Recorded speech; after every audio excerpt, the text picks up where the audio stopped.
Hello. Welcome back to another video.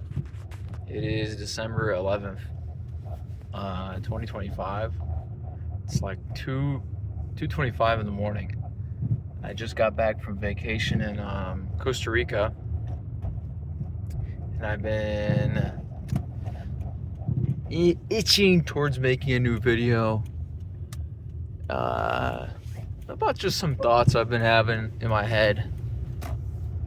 It's just some steam I gotta release so I don't have to release it on anybody else. Yeah, really? People are driving around this time? Yeah, so let's begin with like a couple things. And yeah, I just got back from Costa Rica with my friend. I thought I only spent $1,000, but I spent close to 2,000 in like a week. Not my proudest moment, but I'm back, and I've been wanting to make a video I wanted to make a video in Costa Rica, but my friend was really like close to me all the time. I tried to get him to like go I was with a friend, so I wanted to go someplace familiar because it's his first time like being unsupervised in a foreign country. I mean, because he went to Vietnam and stuff, and he liked Vietnam, but he was with his family the entire time. So this was like his first trip out of the country where he was by himself. And I did do a lot of chaperoning, a lot of supervision of what he was doing, especially with helping him with learning language and stuff like that. I don't like it really when people get pissed at other people for not knowing the same language, but it is true. Yeah, Costa Rica. It's a pretty funny country. It's not as cheap as it sounds. It actually was really expensive for like anything. Just anything. Unless it was domestically produced, it's usually expensive. But even like regular food, like breakfast, lunch, or dinner, is still like American prices almost. It's like maybe $2 cheaper, and the quality is not the same. You know what I mean? We're expecting 4 degrees today, so hopefully I am bundled up enough. I think my chest is not as insulated as the rest of my body, but I'm hoping I can go for a walk at least and not have to worry about the temperature. I really want to show off this hat I have. Yeah, I like hats a lot. Anyways, what I was gonna say. Yeah, Costa Rica. We were in Liberia, and then we went to La Fortuna, then to Bataan, and then to Limon.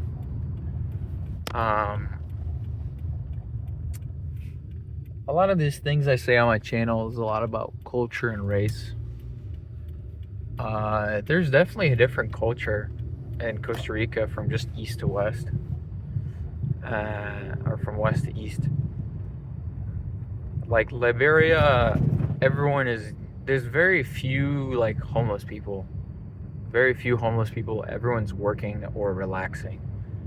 Even in Costa Rica as a whole, people do work long hours. I'd say like 12 to 8 hours a day.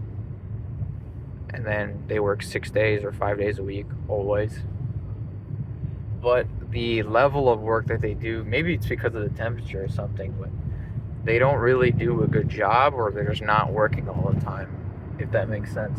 I know that sounds really bad, but if you watch like construction sites or whatever, a lot of them are just standing around and just doing nothing. Even in tire shops or mechanic places, whatever they're doing is going to take the whole day. They're more generally slower than Americans at doing work, but because of this, they work longer hours, of course. So that's like the kind of culture I see in Liberia. Everyone's still working and stuff. Liberia wasn't even that like unclean. It was like a couple of trash, but at least there's trash cans everywhere. I saw like a couple things scattered around, but it wasn't so crazy. There was like a couple places in Liberia where there was like a river and it was just like absolutely trashed. Or there was like an old parking lot or a park straight up and there's just a bunch of trash everywhere. There's just like 2 people, 3 people just sitting there and just relaxing or whatever. Yeah. La Fortuna, I saw nothing like that. Everything was super clean. I don't think I saw trash anywhere. Well, that's probably because it's a smaller place. And same thing as I said, more touristy though. I feel like La Fortuna is than Liberia. And then we go to Batan, which is already in Limon County. So we go from Guanacaste to I don't know where I don't know which one La Fortuna is, but then Limon County or whatever, Limon Province, and then you start seeing. But Batan wasn't even that bad, but they had a railroad that goes through the entire city, and it's just unmaintained. It's just there, you know. I mean, it looks nice, but it's obviously not in use because no one really cares about like laying stuff on the tracks or whatever. A lot of the tracks are old, unused, and stuff.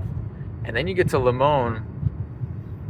Limon, for some reason, it had a lot of tourist stuff, right? I was like, whoa. The main like food they eat in Costa Rica is like chicken and beans and rice. Chicken, beans, and rice. But like in Limon, like the whole focus was on chicken. Like there's so many chicken places in Limon, but it's on the coast. There's one restaurant that I found in the entirety of Limon that actually sells fish. And there was only like white people there. The rest of Limon, like I don't even see that many white people to begin with. It was very Jamaican and Dominican oriented and Haitian oriented, if that makes sense. A lot of it, yeah. So there was a lot of chicken everywhere, and you know I saw trash in Liberia, but it's like always in the swamp spot. Limon is just trash everywhere. There's nothing that's clean or maintained well. Like the buildings are all the tallest building in Limon that I saw was just a wall of a building. There used to be a 4 like walled building, and now it's 1 wall, and that's the tallest building in Limon I saw. Maybe my eyes were deceiving me or something, but that's what I saw. Oh dear. And I was just thinking to myself, how can you let so much of this just like if you're working this many hours, how do you not like find the time to even get like a can of paint and just repaint the walls of this place? Like the paint's all chipped away. There's just razor wire everywhere. Like I went down on that peninsula in Limon, and it's just bungalow on bungalow. There's nothing on there. I go to the beach there, dude. It feels like not Waterworld. I mean Waterworld maybe, but there's that.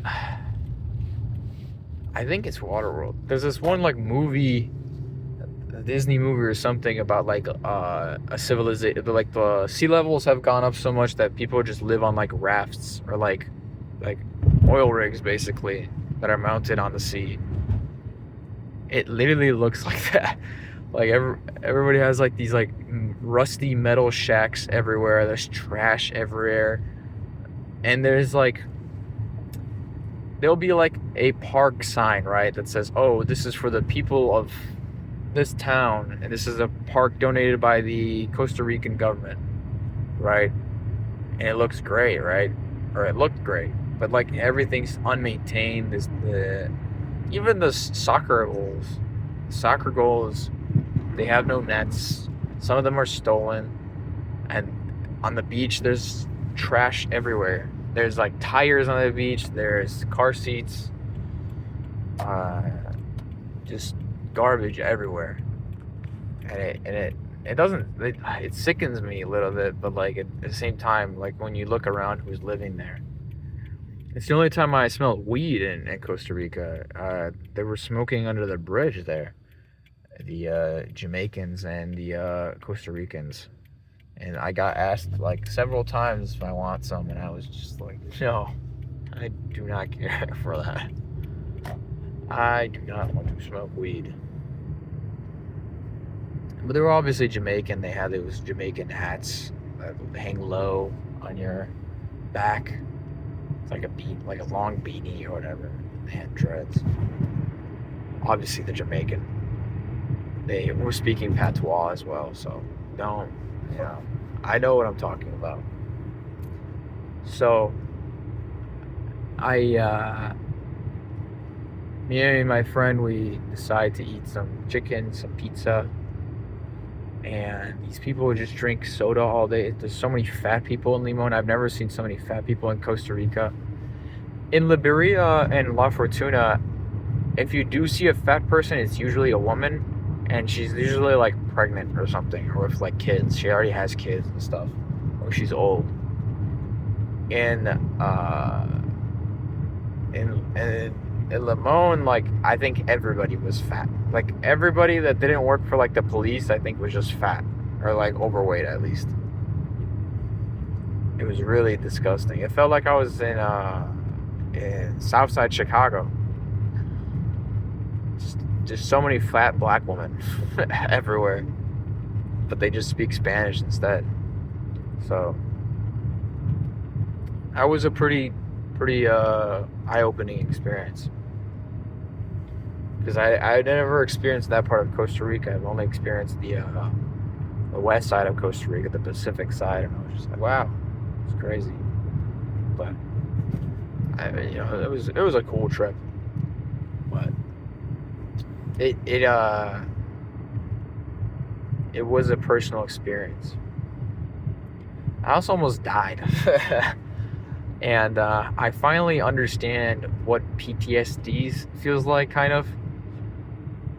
Like I think for the first like 4 days after it happened, this incident,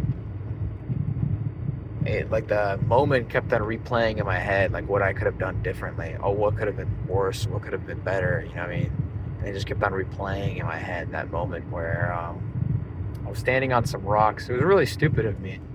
And I mean, I lost my glasses and everything. I lost my hat, and I was bleeding. My left arm went numb.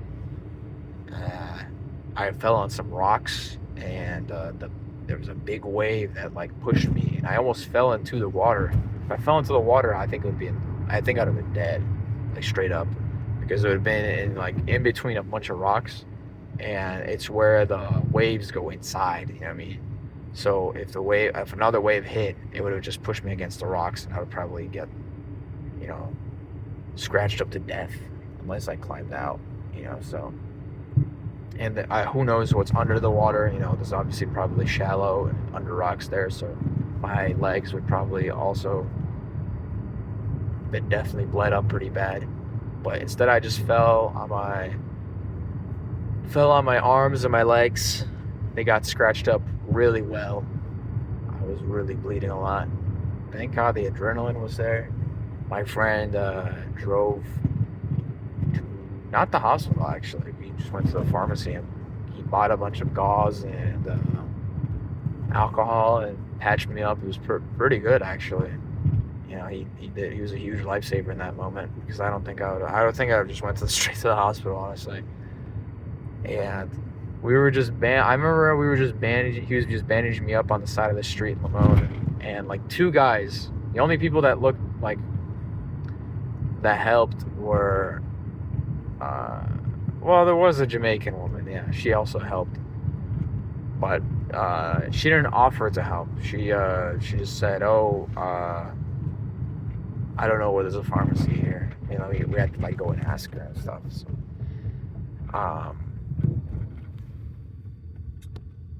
we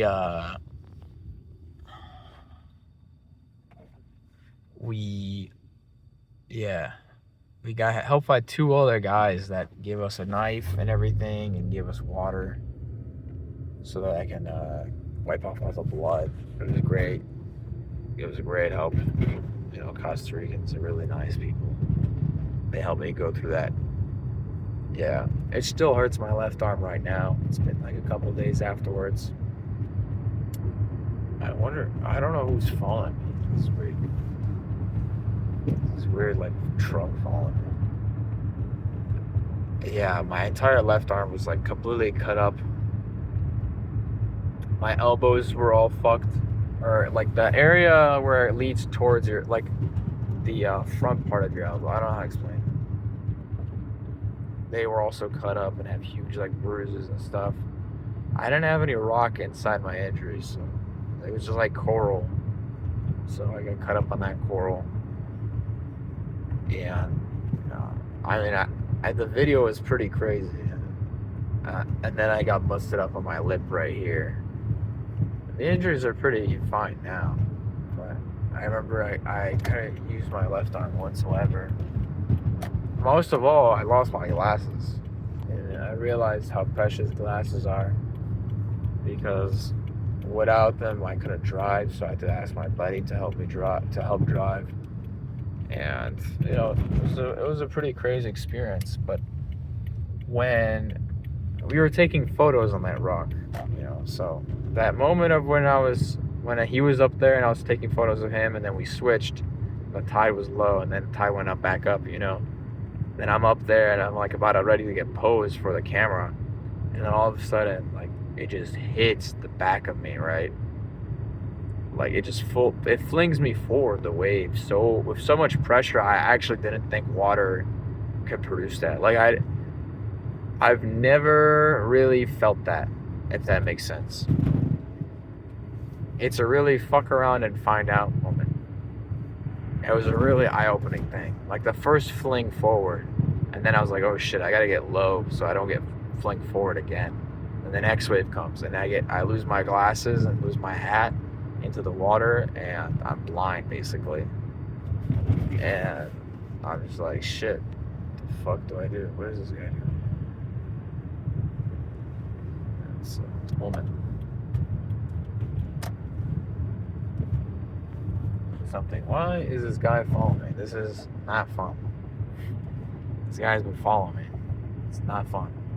Oh, okay. He's just going to the airport. Oh my god. I get schizophrenic about these things. I get paranoid. I shouldn't really, but So yeah, that moment where that hits me, it happened so fast. I keep on thinking about it, and I'm just like, wow.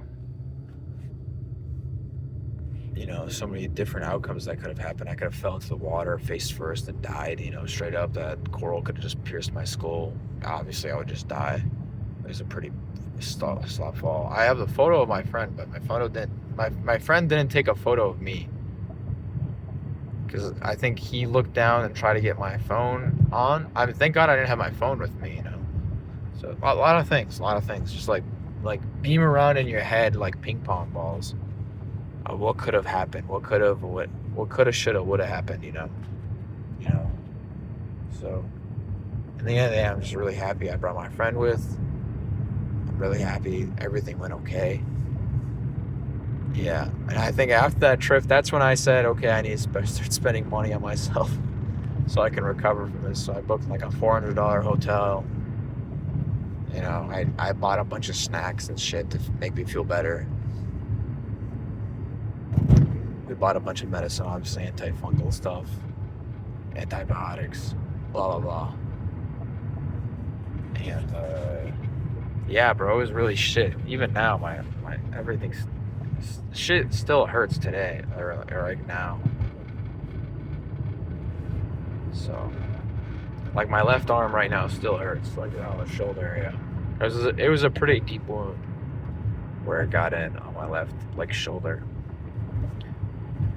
But like, I couldn't raise my arm at all, and like, my friend had to help me with getting a shirt on and off, and I was bleeding and shit. Even during the night, I was still bleeding and stuff. Just like, oh, yeah, I had to like get new gauze on every so often. It's just like, maybe should have gone to the doctor, maybe should not. So, I mean, honestly, with how much we spent to stay at the Yeah, I mean, I don't know how much the ER costs there, so I'd rather just do that. I would rather not do that, you know. So, but yeah, afterwards that following night, I just remember just replaying over and over in my head as I'm trying to fall asleep. I didn't not fall asleep. I eventually got tired and went to sleep, but I finally understood what PTSD is now. Now I can maybe sympathize with like soldiers or SA victims or whatever of like a moment that like replays in their head for a while. I can understand that now. So, yeah, it is an understandable feeling. Well, look at these snowblowers. They're ready for the snowfall today. I'm on Russell right now. Look at those guys go. Let's see what other news is. I am officially a Polish citizen. As soon as yeah, I'm finally a Polish citizen. W końcu, you know what I mean? So, I think next year, or for my birthday probably, or not for my birthday, for Christmas, I think I'll go to once my grandma gets those things translated and stuff, I'm going to go to Chicago, get my passport, my Polish passport, and I think I'll try to speed run getting my private pilot license, and then I'm going to move to Poland, straight up. So, yeah, it's going to be crazy. I think I've never, it's going to be crazy, man. I'm officially a citizen of another country that's not here. I've lived here for,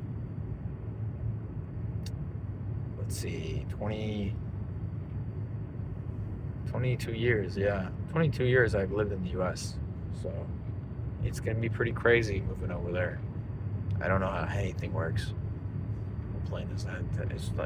It's probably a Pilatus. At this hour, a Pilatus. Yeah, and it looks like a Pilatus. I don't know if you can see that. That's probably a Pilatus. Yeah, without a doubt. If anything, no, because Pilatus has had those two little lights on the tail, upper part of the tail, by like the stabilizers. So, anyways, yeah. I mean, I don't know if I should stay here,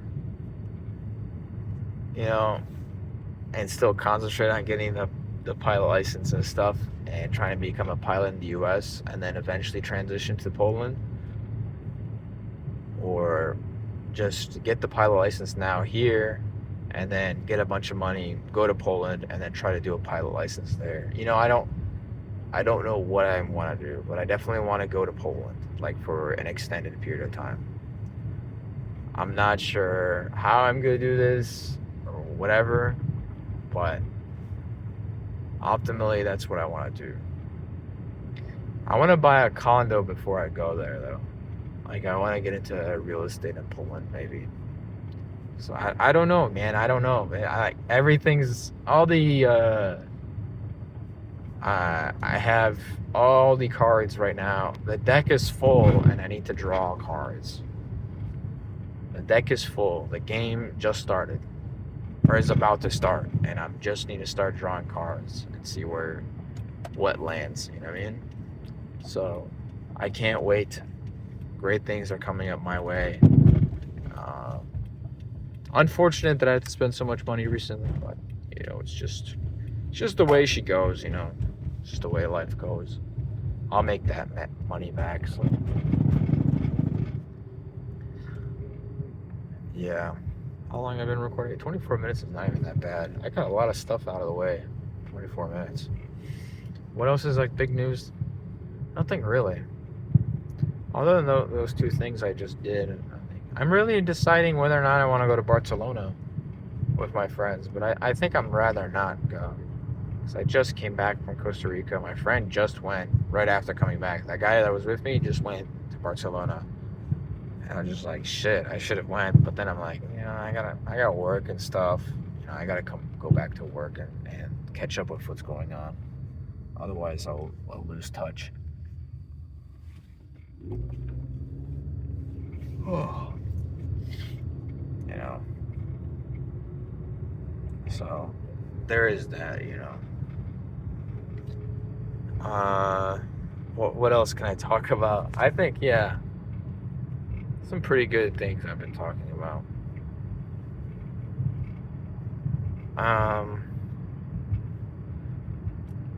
So maybe I can get to the video essay portion. It's like, park my car. I'm really excited, yeah. I'm really excited for the future. This is like that in-between things feeling that I used to have. This is like a good one. This is like a hopeful feeling. I'm like, oh shit, this is nice, bro. I can't wait for this. This building to the left of me looks so fucking like post-punk. Doesn't that look post-punk as shit, dude? Insane ass building, bro.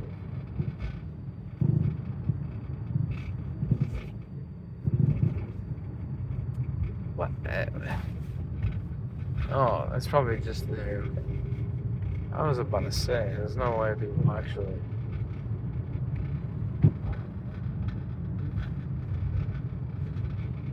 So what was I gonna further talk about?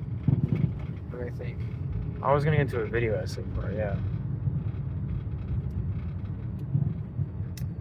So yeah, I've been thinking a lot about. I've been watching a lot of videos, watching a lot of video essays about people talking about race, culture, and religion recently. A lot of Nick Fuentes stuff. A lot of other shit unfortunate I've been reading about.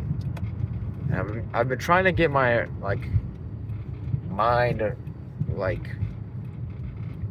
oriented. Like, I'm not goal oriented, I'm solution oriented. You know, I'm a good problem solver. I'm not a good goal person. You know what I mean? You could say, okay, well, the solution's like a goal or whatever, right? Cool and all, right? You could say all that, right? But what I'm trying to get at is,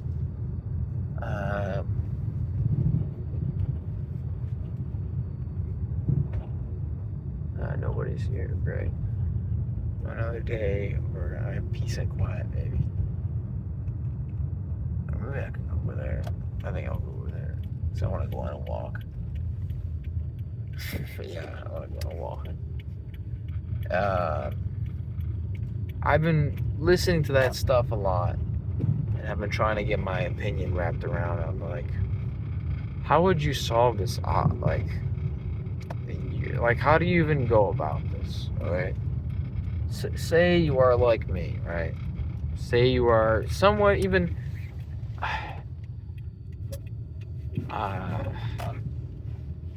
This is the problem with even talking about this issue, is that nobody's in fully agreement with anybody about what to do, what to think, or whatever. There's so much misinformation and misdirection that you don't know what to think, how to think. You don't know how to think about anything. This is not about you or me. This is just for a whole, as a whole. None of us know what to think, how to think about anything. There's no unity among any of these ideals that people talk about. With regards to the cultural or whatever, or even racial extinction of white people. People say that, people say that all white people are extinct, stuff like that. We were always the minority, in the world. But this isn't to downplay the current plight of European nations or even American nations. There's both sides that would get angry at this thing. Wow, this is icy shit. Hold on, let me pull over. This is crazy. Oh, I just braked and I just slid like crazy.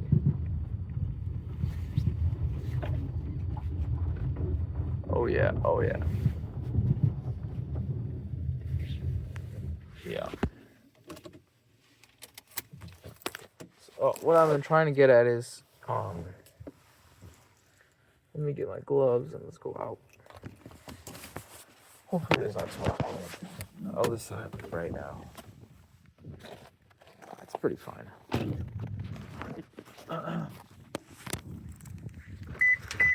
There's been like a lot of like, not misdirection, but a lot of like,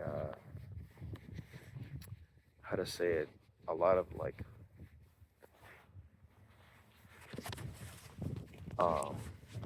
different opposing sides to everything.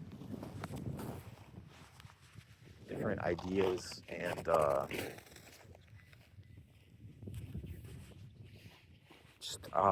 just people don't have any like compromising.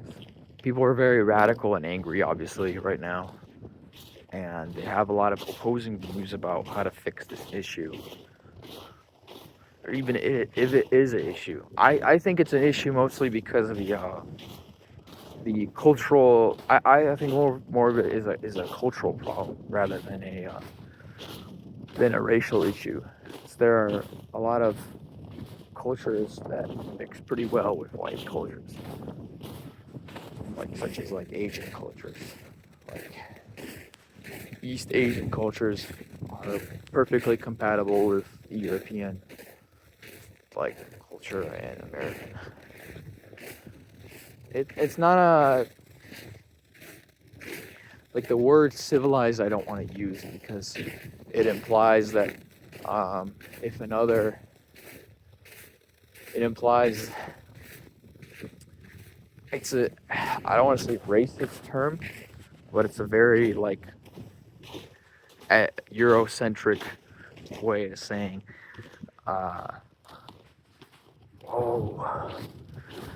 you know, if you didn't create civilization back then, you aren't civilized or whatever. There's plenty of countries that just recently got civilized or whatever, and are perfectly compatible and stuff like that. Like Kazakhstan, for example. You know, you can say, oh, they're uncivilized. They used to be uncivilized. I mean, civilization to Kazakhstan, other than being like nomadic steppe goat herders, just recently. Holy cow.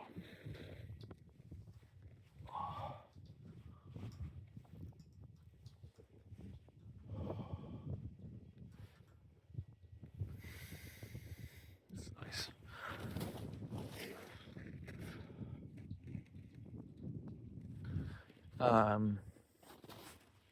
Kazakhstan, for example, you could say just recently attained civilization. And if you consider Russia or the Soviet Union as a civilization, or not as a civilization, I will have to disagree with you on that point. And whatever. You can say the Soviets brought civilization to Kazakhstan. Okay, I agree with you. So Kazakhstan's a newly civilized country, you would say. Yeah, it's the number one exporter of a thing. It's uranium. It is not a developing country. I would say it's almost very close to first world in some respects, and it competes with European countries on things such as Eurovision, UEFA, and football. It's a newly civilized country. So I do have to disagree with the term using civilized as a way of describing a country as being compatible or a culture being compatible, because it is, I think, an outdated term that dates back to like colonialism. It might be cold. I think I walked a little bit too far. It might be cold. I might have to go back because the wind is actually getting to me. It's the wind that gets you. Fucking Siberia, bro. So, what I'm getting at.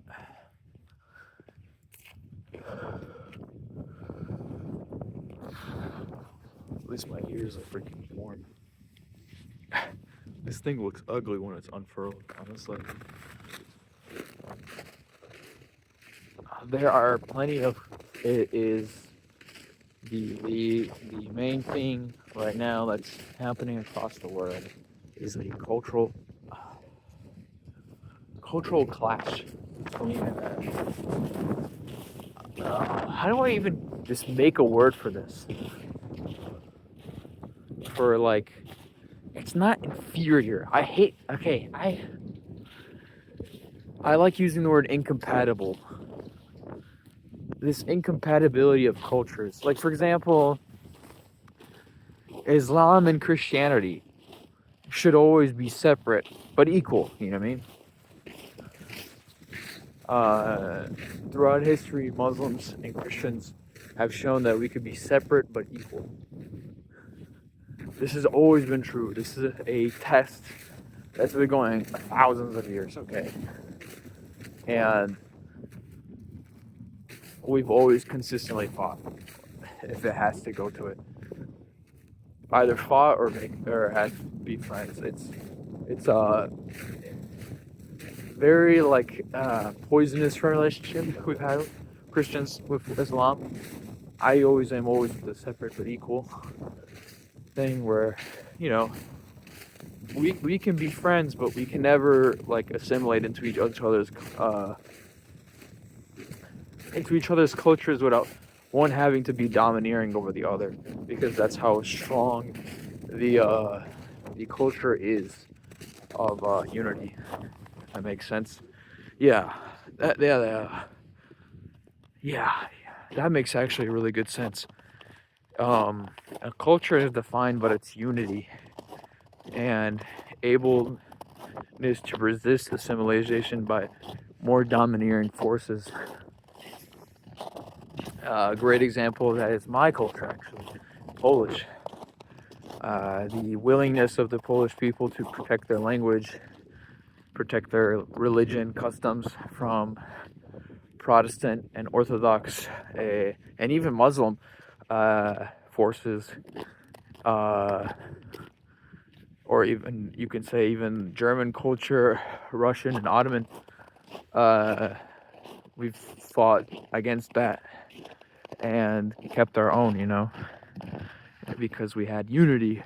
We had a common language, we had a common culture, we had a common religion that Poles shared, and that builds unity. When we talk about Europeans, about having unity and stuff like that to fend off foreign invaders, there is a virus, I would say, of these. Honestly, I think it's hard to describe, because when I make the religious argument, it's hard to distinguish now between whether I'm talking about who to blame for the issues in the West. Sorry if this sounds like I'm rambling, but it honestly has to be kind of like that. My neck is cold. I need something for my neck if I'm going to be out there.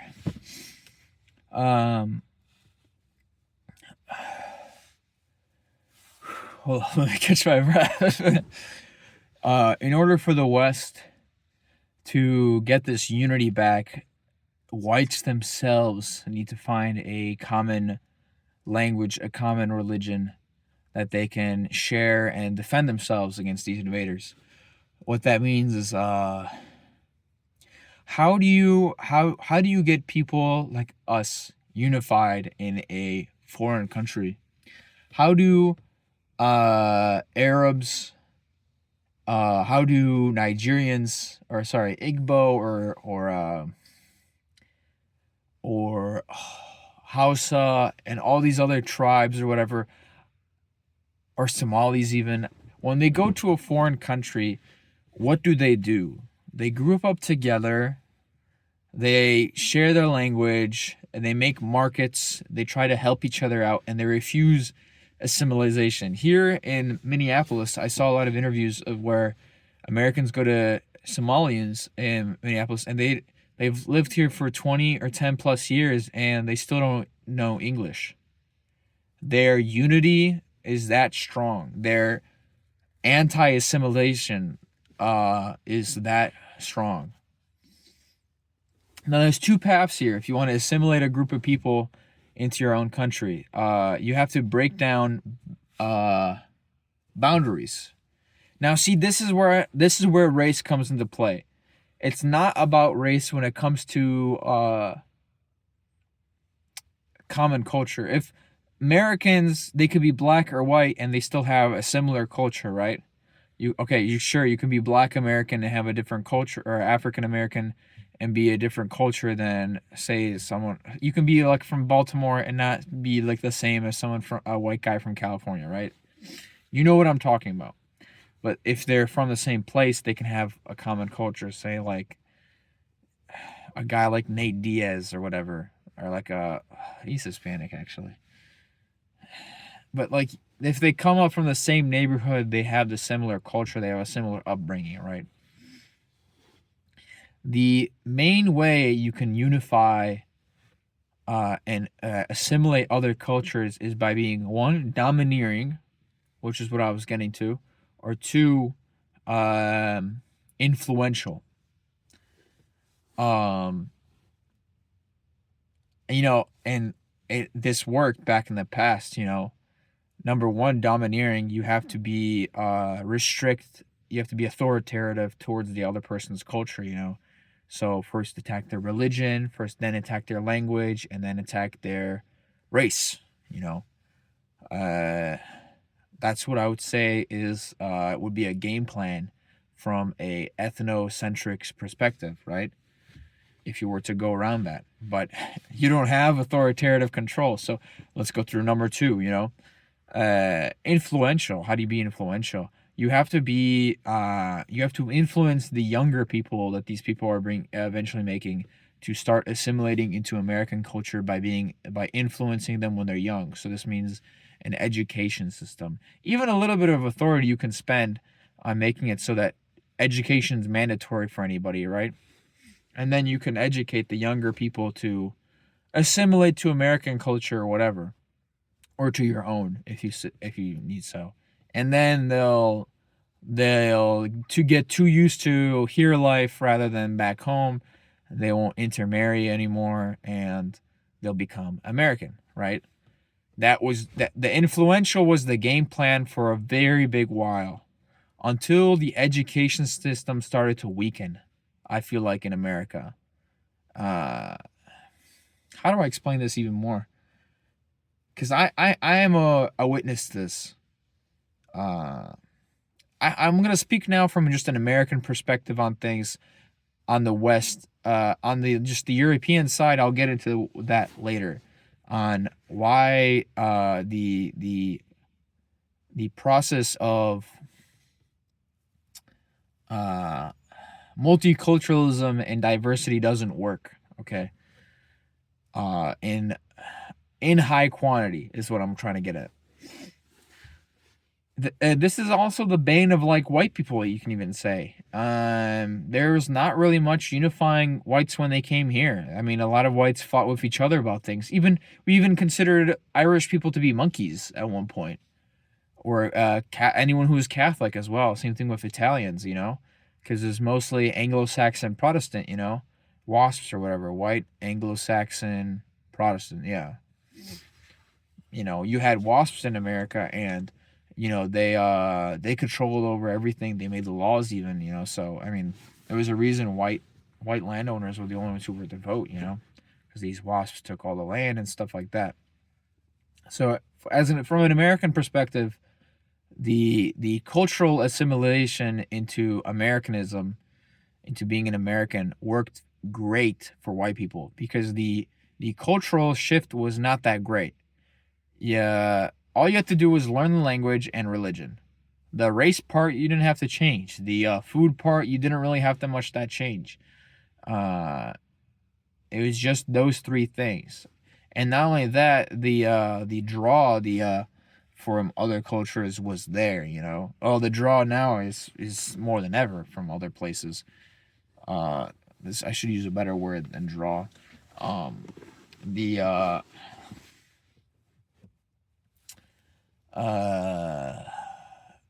the pull, the immigration pull, was more than ever. Now more than ever. More people want to go to America than anywhere and anytime else in history. Um, so we have to now think about now from why it worked before and now why it didn't work now. Why doesn't it work today? So back then, most of the immigrants were from Europe, right? And the first people in America were Europeans. So if they're from the same continent, I would assume maybe they would get along. Like, imagine if California, for example, was set up by Chinese people, right? And then you have a bunch of Japanese people moving in there. All that's really left for Chinese people mostly are atheists, anyways, or some kind of Buddhism, right? Confucianism, right? Whatever. And Japanese people are also Buddhists. They even have a shared writing system, somewhat, the kanji or whatever. So it would be really easy for Chinese and Japanese to assimilate into a place. I would think so. I think California would be a great melting pot if it was just, Asian people, Chinese, Japanese. You can even start throwing Koreans in there or Vietnamese even. And you would see a more greater assimilation. Now, imagine if you got a bunch of Indonesians, right? Actually, Indonesia is a bad example because they're not really unified. Imagine you got a bunch of Malaysians now, okay? So those three countries are very Buddhist. Korea, Japan, and China. They're very Buddhist. Think of Korea before it was Christianized, okay? For the sake of argument. Uh, I'm doing a lot of tip tapping, but just imagine now it's back before the missionaries came to Korea and stuff like that. So these countries have different languages, but they have similar religions. They look the same. Okay, they're all going to this. Even Mongolians, throwing that even. They're all going to this one place in California, right? They're all mixing together. They're forming this Californian person, right? This new age. They speak, English, for example, let's say, and they're all learning English and stuff. They probably have Buddhist temples now in California. They instead of San Francisco, it's called like Anchorfornia, you know, or something with Buddha or whatever. Nirvana. They call it Nirvana straight up. They just call it Nirvana. Anyways, whatever. Let's say now you want Malaysia. Imagine instead of Indonesia, it's all just Malaysia, and then the only people that come from Malaysia are Malayan, and they're Muslim, right? So say now you got a bunch of these Malaysian Muslims that want to move in, and we're now in like the 20th century, the late 20th century. They all start moving into one specific area, say San Jose, and you're not spreading them out at all. They look the same, right? But they have their own religion and their own language, and it's very different than English, the Chinese English that's right now in California, in this fake scenario. You got all these Malaysians moving into one spot, right? And they start forming this own community. You basically are getting colonized, if you think about it. They start moving into, even if they're under your law, they're not assimilating into your culture at all. If anything, if they were bigger enough, they would just make their own country that's just related to their last one, and they're only here because, like, they're basically, I don't want to say it's like a disease or a parasite that's like infecting from within, but if you're not spreading them out and making them assimilated, that's what you're doing. You're not letting you're not letting the eyedropper, the drops from the eyedropper mix in. You're just literally just concentrating on one part of the paper with it, and then eventually will soak through. Uh, So these Malaysians start moving into San Jose. They start making their own community. They start buying up the land, buying up the places. They start bringing a lot of money or sending back a lot of money. They're basically robbing that part of the country if they start not trying to assimilate because they know they can do it, right? And they want to still adhere to Muslim law, right? So they just start sending money back to Malaysia, their families in Malaysia, and getting more of them to come over until San Jose is basically Malaccas, right? It's like Kuala Jose, Uh, and now you have basically a microstate inside of California that is just basically Malaysia. Now, imagine that one effect, right? Imagine instead of Malaysia, now you have 100 different cultures from all kinds of languages spearheading into your country going p'too, p'too, p'too, p'too. And the only unifying thing that unifies everybody is money. That's the only unifier right now in America. Money and English. That's kind of fucked. Now, right. So you might say there's a lot of counterpoints. Well, okay, well, what about why does it work so well for whites? But I just told you why it worked well for whites. Why what would be a good counterpoint? What about the natives or whatever? Well, we kind of genocided them. What would be a good point? What would be a good point? Hold up, I'm trying to think. What would someone make a good counterpoint? It's really hard. But I need to do this so that I can be flexible with my arguments and just know when to drop an argument. What would be a good argument for? One of these people would bring a lot of new things to the country and innovation.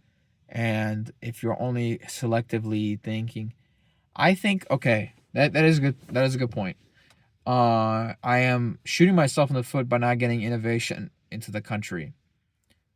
Yes, that might be true. But what is innovation, right? I'll ask you this: what is innovation, right? Uh, when does innovation come up in a society? That's a really good question. Um, yeah, when does it? I don't think innovation comes in a society when a lot of people are just robbing your money and your land and putting it back to their own. That's what I think. Innovation requires money and talent. And I think a stable population that is slowly rising instead of a rapidly rising one that is super unstable and prone to social division and ununity. Ununity, what an oxymoron. Uh, and no common goals with each other. It makes there's a reason China's ahead of us right now. I'll say that. There's a reason China's ahead. Uh and this is not a communist hat. I'm not turning communist or whatever. This is a Czechoslovakian hat that I got into a museum because I like Czechoslovakia. It's a great example of what happens when you have literally two groups that are literally the same together, only a dialectal difference honestly between each other. And you manage to make a social division happen and basically shoot yourself in the foot. Czechoslovakia is a great example of that, of how a culture tried to act superior over another one that's literally the same as it, and try to too much of its own superiority instead of just intermixing. I mean, there's nothing wrong with Czechs and Slovaks intermixing. There's literally nothing wrong with that. If Poles and Lithuanians right now were one country and then Poles and Lithuanians were intermixing, I would literally not care. I would literally not care. If Poland and Ukraine was the same country right now and they started intermixing, I would literally not care. Literally would not care. There's nothing wrong with that. And it's happening right now. So, point being is what I was going back to. You have a lot of these cultures that only are here to make money for themselves. They're not here to innovate here. Uh, why is that? You know, you might ask why is that? Because America is trying to search its own purpose. Forever since I think the 1900s when we started inviting Italians and Irish. I mean this can go that way argument too. Yeah, Irish and Italian. When we started inviting the Irish and Italian over instead of just Protestants, that's when the first like towards wave towards open culturism, you know what I mean?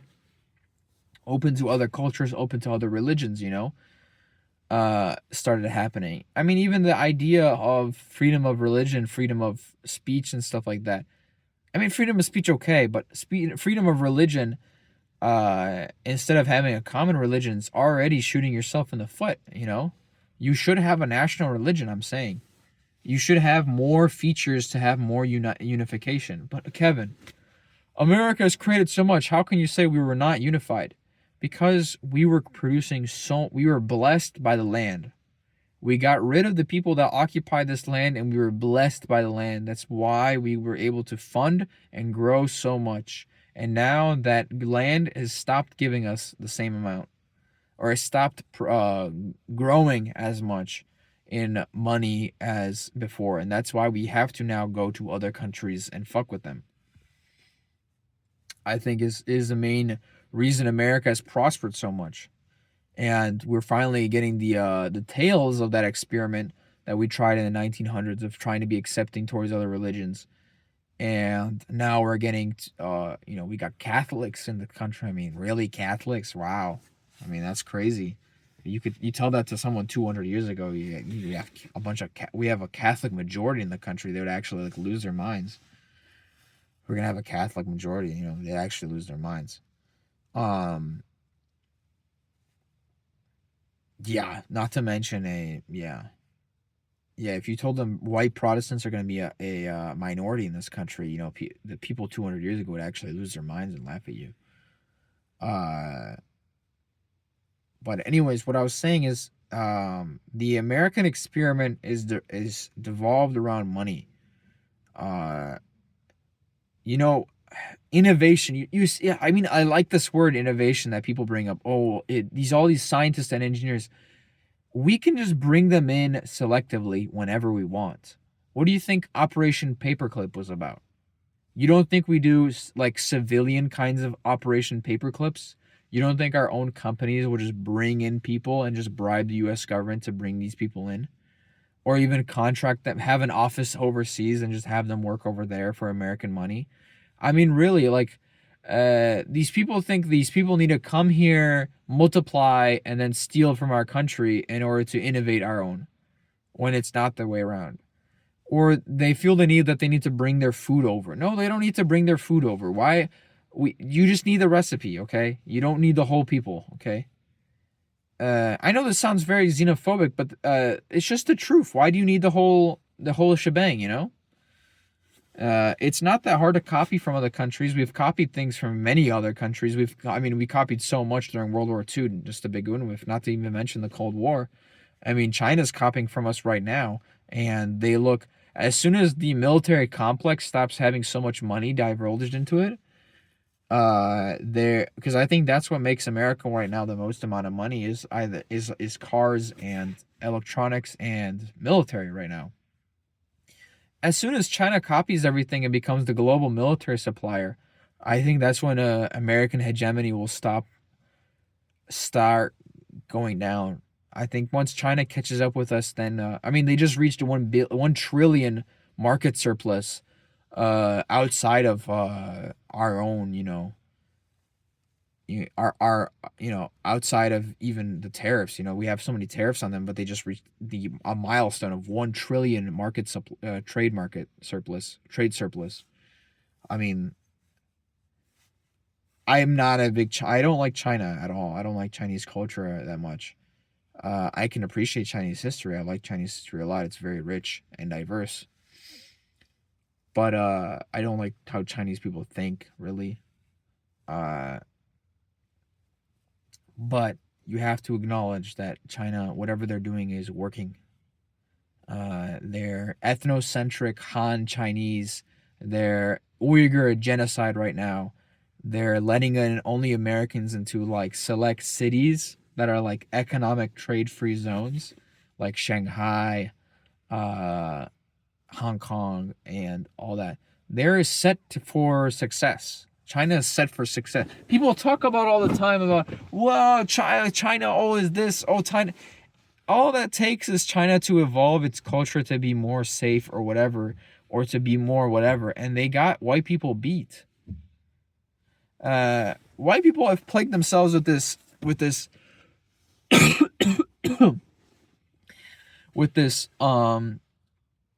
mistake of making America the global hegemon.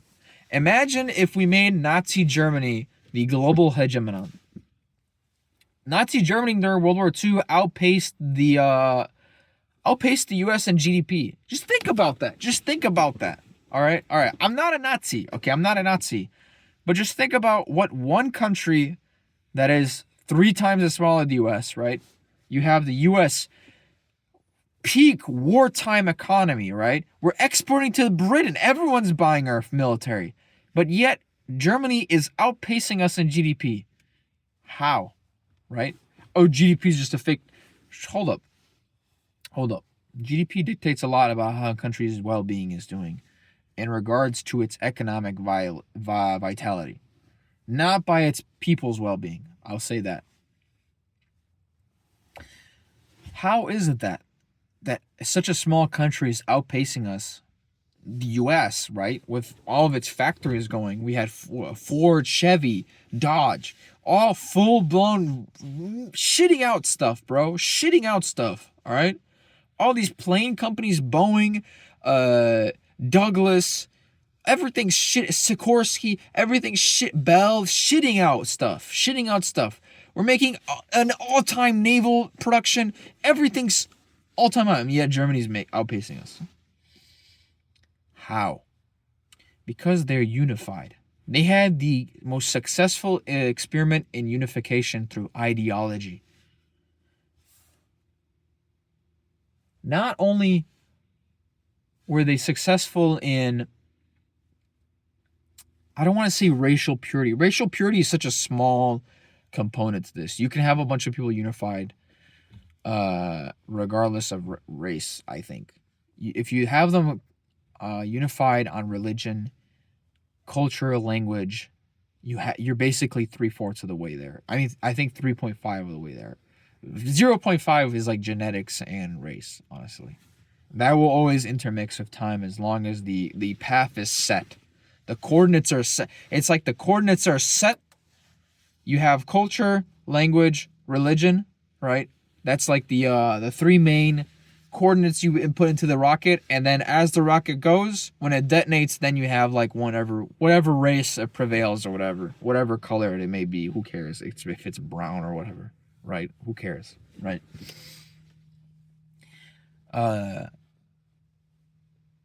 Like the idea that we're going to prevail over other countries, like. I think that's the biggest misstep right now of America is this like liberal poison. Where does this come from? This like poison. It's in the core values of this nation. The dumb white people who came over here and thought, "Oh, dude, we're gonna make this country the best one." And not to mention all the other well poisoning people. I'm not gonna mention that. This is not the video for that. I'm not gonna be anti-Semitic in this video. But it is a core reason why that happened. But white people really chose all their eggs in a basket for America. The worst constitution in the world, giving freedom of religion. I mean, how stupid do you have to be? Freedom of religion. And freedom of speech, too. Like, So, Kevin, are you proposing an authoritarian control? You need to make unity flow. If you have foreign actors against you, you have to be authoritarian to prevent them from coming in. You cannot be, unless everybody around you was friendly, then you could be unauthoritative and democratic as you please. because you have nothing to fear. You have nothing to be authoritative over. There's no foreign actors in your country. A democracy is not going to get rid of foreign actors. It's going to invite them. You get enough people to vote for whatever side, and then boom, it's a matter of import export. Like how to ruin a democratic nation. Import a bunch of your own people there, make them vote for your interest only, and then make them multiply eventually, outpacing the population. Even get the own population to vote against their own interests in the long run. And then boom, you have that country in your pocket. You can even install an authoritarian regime that's your religion and culture and language. I mean, look what happened in Iraq, you know? They had so many Sunni governments, yet the majority of the population is Shia and speaks, I mean, they speak Arabic, but there's a majority of it that speaks Kurdish as well.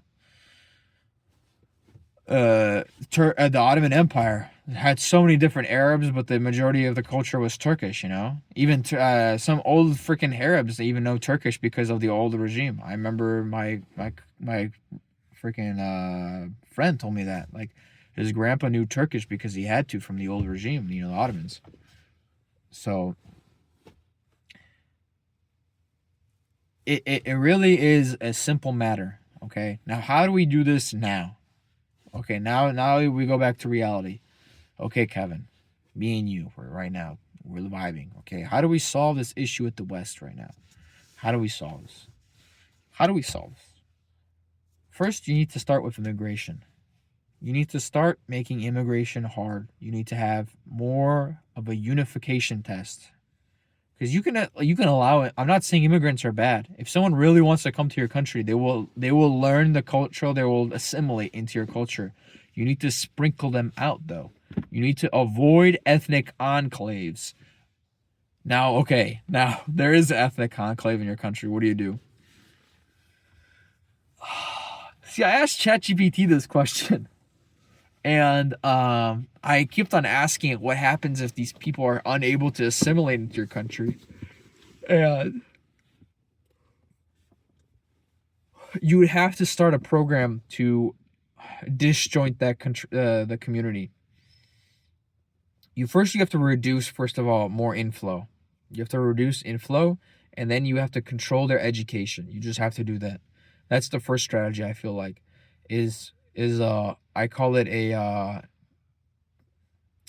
tearing up the roots. Or another way is putting a garbage can over a growing tree. You're reducing the sunlight. Imagine more immigrants in the country and money is sunlight, and then the immigrants that are there are the tree. And the garbage can that you're putting over the tree, the young tree, is the education laws you're going to put in, the migration control, and then the gradual assimilation of their kids. People will be unaware, or maybe they are aware. You will just have to force it down their throats of trying to assimilate to your country and your people's values. That's the only way to get rid of ethnic enclaves. Now, if the problem's overblown and people will actually go up in arms over this, then if they're violent, then just deport them. I mean, these issues are really just a matter of having enough people that agree with this kind of step and methodology to be in power, and that's how you get rid of the problem. See, now I don't agree with National Socialism. I don't agree with I mean, it worked, obviously, but I don't agree with the socialism part. I don't agree with a lot of the especially the violence that they're perpetuating. But a lot of the national unity stuff is true and needs to be taken seriously. Is the stuff that worked.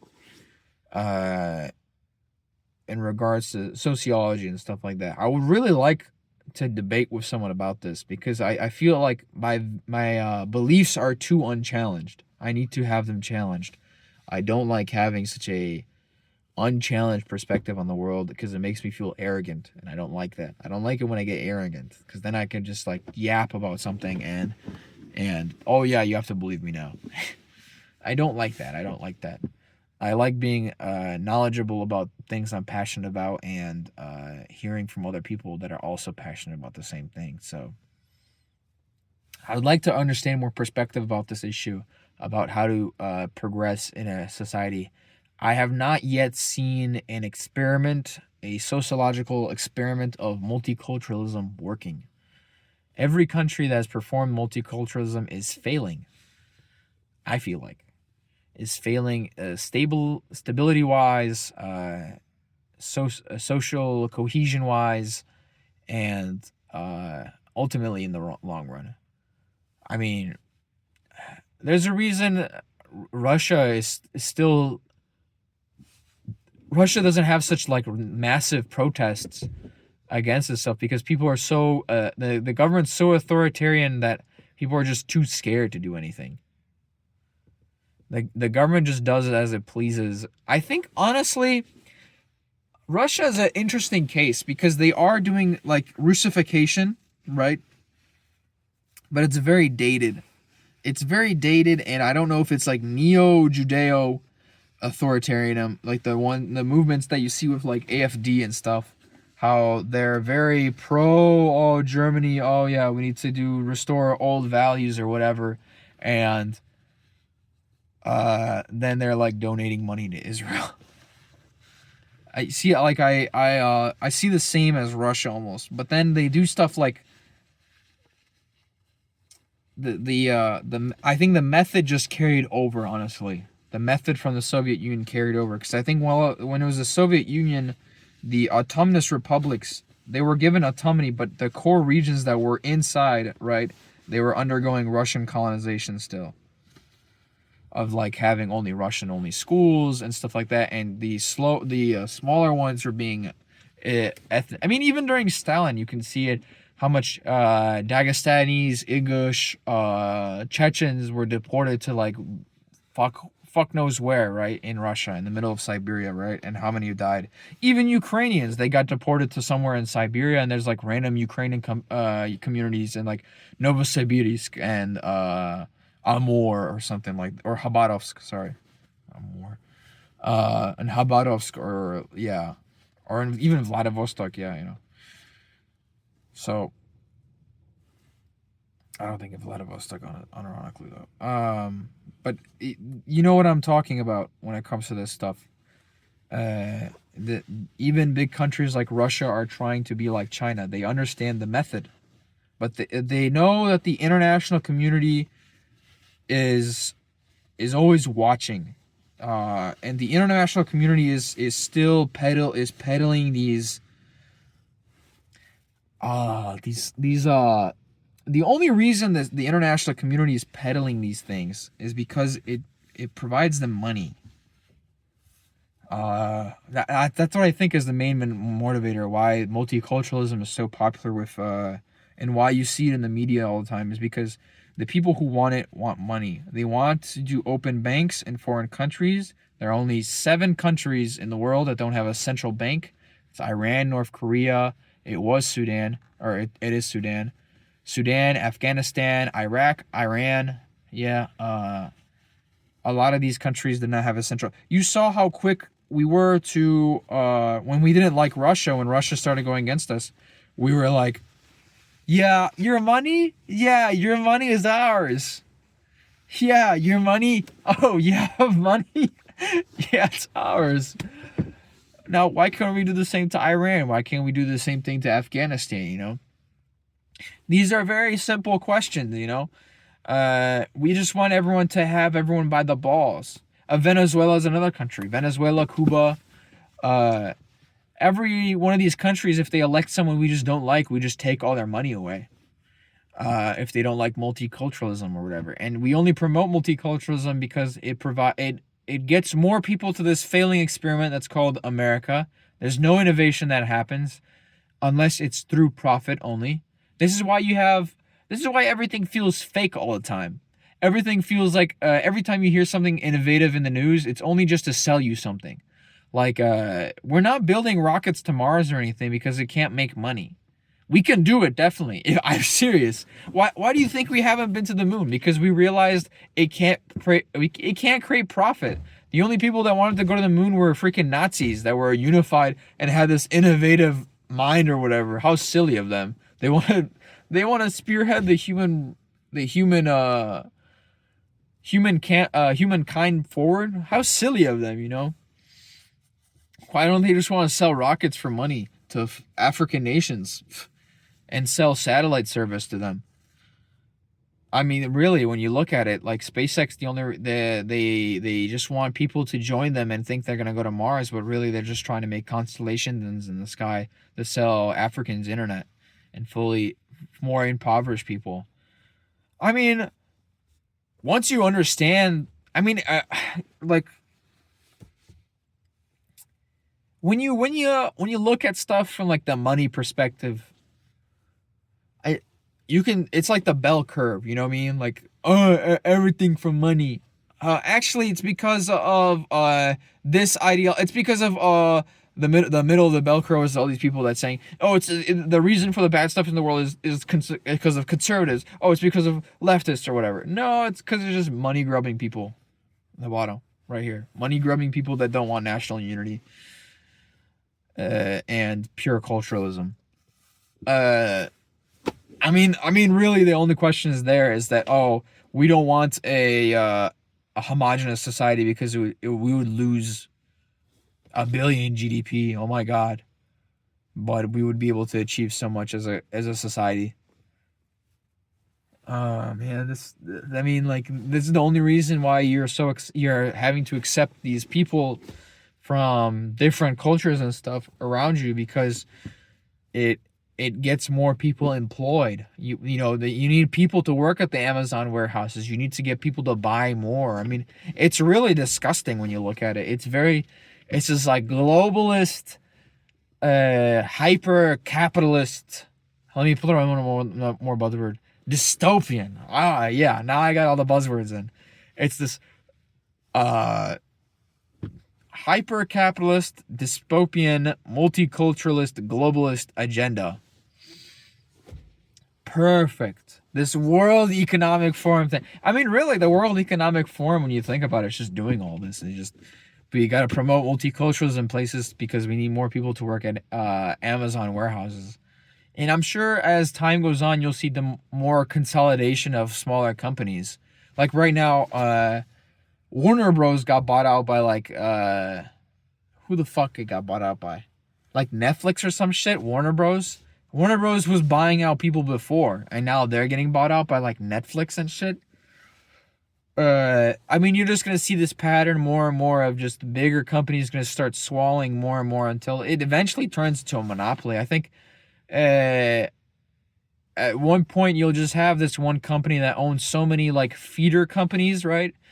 The U.S. government won't be able to do anything about it because everyone's in their pocket anyways. And I mean, it's gonna be some for far in the future, but your only hope at going to space and stuff like that is hopefully on an Amazon ship to start up the first Amazon warehouse in space.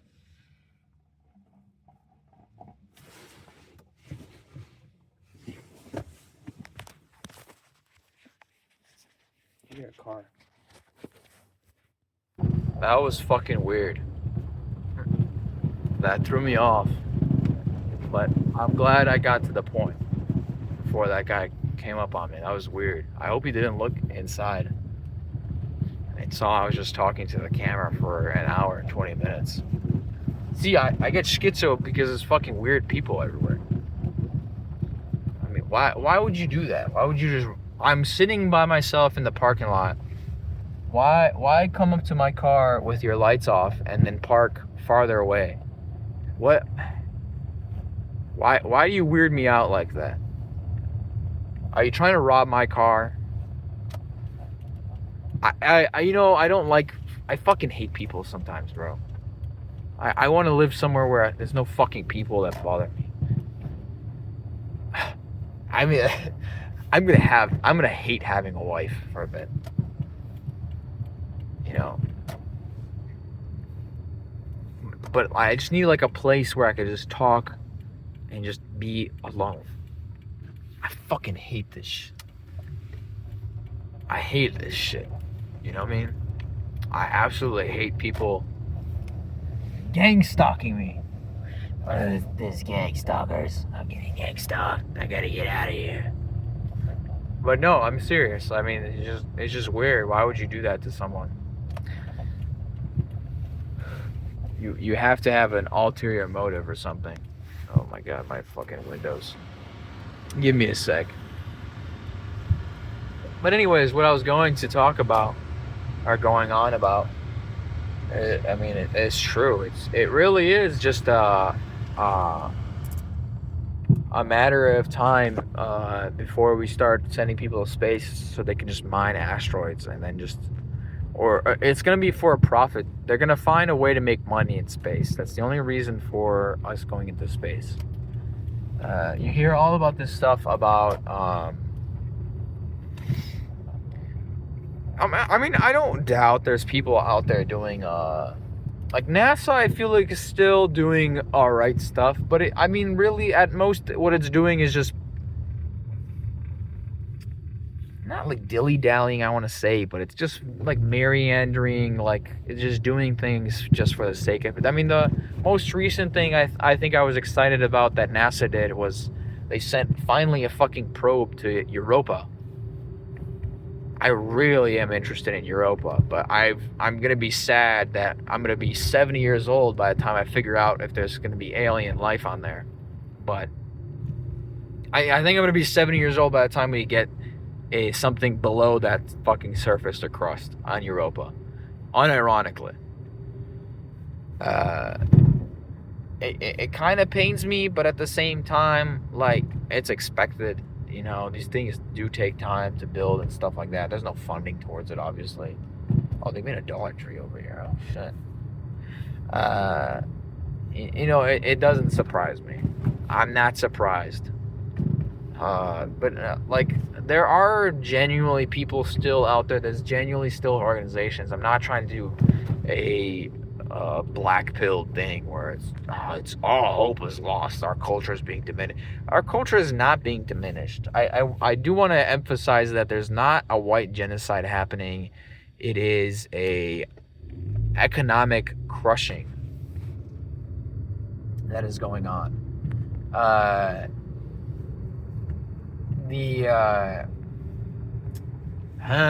Okay. I might have to go now to the European side of this, where I've seen that it might work in that way, might not work in that way. Viktor Orban, for as dumb as he is, he's actually really playing 4D chess. As much as it pains me to say this, Krova, he's actually playing 4D chess in this idea. He's anti-immigration. He hates the European Union because they're economically fucking his country. And he only cares that his country has cheap energy. You know, but he doesn't want cheap labor to come into the country. You know? It is very differing as perspectives that it gives. And I think Hungary was one of the countries that hates Israel as well. Honestly, they don't have anything on Hungary. There's a lot of Israeli or Jewish Hungarians that came out of Hungary, by the way, too. And I think a lot of Hungarian Jews just don't live in Hungary anymore because I think they just hate the government. Now, in order for me to like Orban for real, he would have to do something against gypsies. But until then, I'm still have him like, he's an iffy guy. I like him and hate him at the same time because he's a useful idiot. Because he comes from such a small country that honestly would not do anything to bring down the European Union. Why do you want to bring down the European Union, man? Because I think... let me think about this. The European Union... On paper, I like it. On paper, I really like the European Union. I like the open borders between the European countries. It was a very noble thing. It was a very good thing. I liked it when it first came around, the European Union. It gave economic development to the... Ooh, this is a stop sign. It gave economic development to those countries that needed it. It gave open border access. It gave workers' rights so that labor can easily be, distributed across it. It made Germany very rich, of course, and uh, you know, a lot of it was really good for the benefit of rebuilding Europe after the Cold War, after the World War II, even. You could even say, I honestly just after the Cold War, because the European Union was built, what, in the 1980s, 1990? Or the Euro was, or whatever. And the common currency thing is also good. But the common currency thing is good until you realize it basically is tying everything to the dollar. The euro is trying to tie everything to something like the dollar. Let me reiterate, yeah. It's something like the dollar. It's trying to make a central funding bank so that it can control the currencies of all these other nations.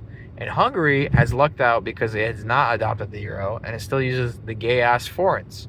But why are forints? Why are forints so like invaluable? Because the European Union has been trying to fuck Hungary of its money. You can see which countries the European Union likes based on how valuable their currency is. Norway, Switzerland. Oh, wow. I mean, actually, yeah, Norway, Switzerland. Sweden's getting better, of course. I mean, these are great examples of countries that are benefiting from the EU right now because they are adopting EU policies of the open borders. They're adopting the Merkel policies and the German liberalism and the German guilt that they formed from World War II, that they have to now listen to Judeo-liberal ideas and further stray their country away from what was Nazism. I mean, really, if you honestly want to think about it, the EU, most of its problems are literally just from the UK and Germany. France was just pulled into it recently. France has always been a very, France. Let me think about it, honestly, before I start speaking out of pocket, because there were a lot of Algerians and Cameroonians even in France before the even World War One from their colonies. They had a very decent policy of that, but I believe I actually have to. I can't speak for France, but I might just put in France just in case. I actually cannot speak for France, but I know the UK politics and the German politics pretty well, and I can safely assure they have been obviously goaded into this idea of these open borders and stuff, and have turned their country out from within.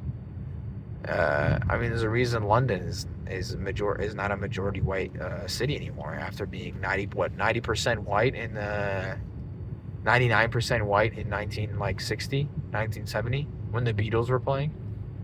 Oh my God, these real estate developments sometimes make me sick. But then I realize it's like communist housing, so it's all good. Like the communist in me loves central planning so much. That's what I would say I like about communism. I like central planning because it makes very beautiful cities. But other than that,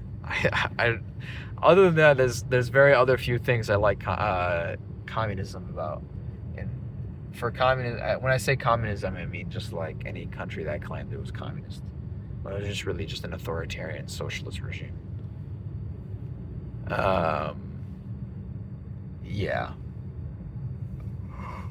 Oh, I better go. Energy drink, maybe. So I could talk more about this. But yeah, I haven't had time to talk about this in a while. So, but this is why I wish in Victoria 3 there was more penalties for having a mixed population. I don't like that the game but it's because of the ideology, that the liberal ideology, not even liberal, I don't even know what it's called, the globalist ideology to, now I sound like Alex Jones. But it's like this, I want to say capitalism. I think it might be just a product of capitalism, honestly. I want to say that, honestly. I mean, really, there were successful capitalist countries that were white, you know. But honestly, it is a byproduct of capitalism. I honestly think it's a capitalist problem, honestly. Because multiculturalism is the best policy for money right now. And honestly, for Victoria 3, all intents and purposes, it actually makes sense to have multiculturalism in Victoria 3. That actually makes sense. And to have everyone be free of slavery, and instead of being economic slavery to everything and centralized banks, that makes sense now. Victoria 3 has a point actually, huh? To like liberalize your society and globalize it so that you can develop more faster and breed more innovation, whatever that means. I do think that technology that is really skewed, but I digress. Oh, someone's yawning. Where am I? Am I like in Ellis or something? I think so. I think so. I think I'm in Ellis. I'm just driving around until my gas goes out, and then I'm just gonna pay for gas and go home. Yeah. Sometimes they just want to burn some gas. Oh, I know where I am. Okay. Okay. Okay. Yeah. Anyways, what I was saying is, um, I mean, this is the meta plan right now. Is to just get as many people emancipated from the colonial way of ruling and controlling over people. Because the colonial method doesn't work. You will eventually have slave revolts, and you are not assimilating people into this economic slavery. You're not. It's easier for the mind to have to pay taxes and owe money to the government than it is to owe to a specific person that you see every day. So, or not owe any money as well. So I mean, it is a gradual. It's we just innovate. The innovation went towards how to enslave more people in this. So another thing, I know the question I think is probably religion. Why a lot of people think about religion. I think religion is a very. It could be a cultural aspect as well. I think it ties in really well with cultural because of such thing as like the Sabbath on Sundays or Ramadan or the morning prayers. You have prayers in Islam and stuff like that. And Orthodox, you have different style of holidays as well. Different. Even in Ethiopian Orthodox, you have like that where they just mezcal. They burn a big tree or whatever. I mean, there's a lot of cultural differences that comes with religion that is not easy to overcome, which is one of the reasons why I think it's important to consider when we're talking about assimilation. I should go to get go. I think. I don't want to drink energy drink so soon, but I know I'm gonna get tired if I don't. So let me just wait for it. Let me wait it out. Maybe I just get all of a sudden a burst of energy. Um, what else can I talk about when it comes to this? I look so old fashioned. I like it. Um, uh, what else can I talk about with this?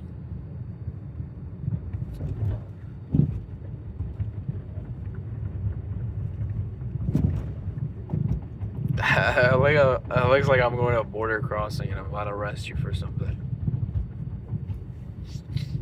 Yeah, I look like a border guard, bro.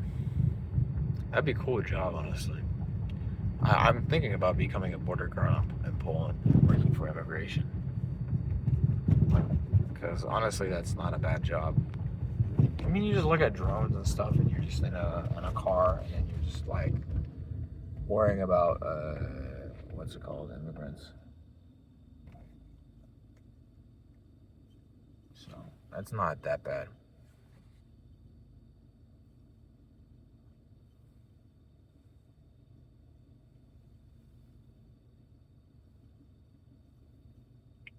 CD special, percentage CD. 7 month CD, $5,000 minimum.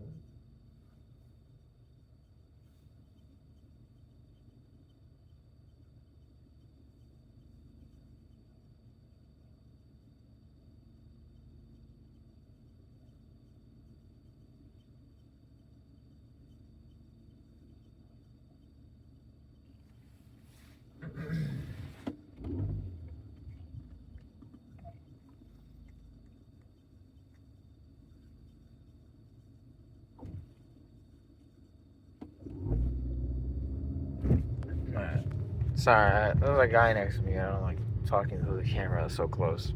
Oh, there's someone looking at me. I get social anxiety. It's pretty bad.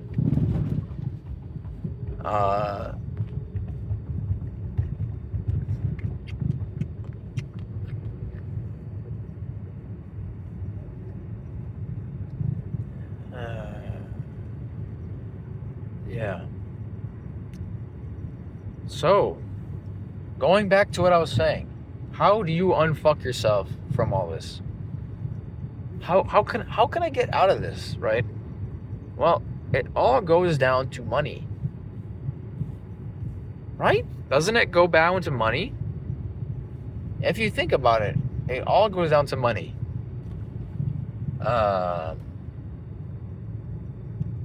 Okay.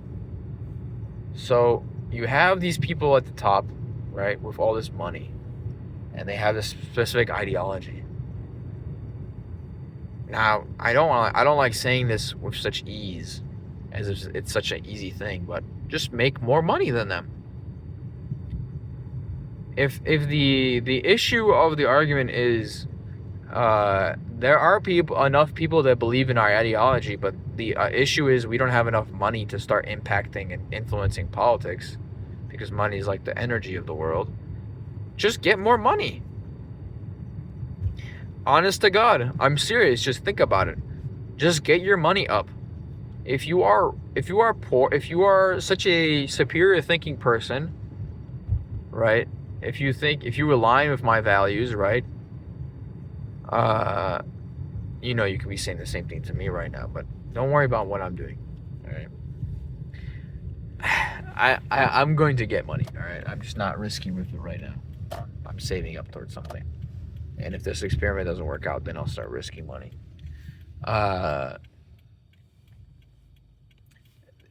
It honestly goes down to that. Just get more money. Start funding groups that you think are advancing your cause. There are groups out there that are,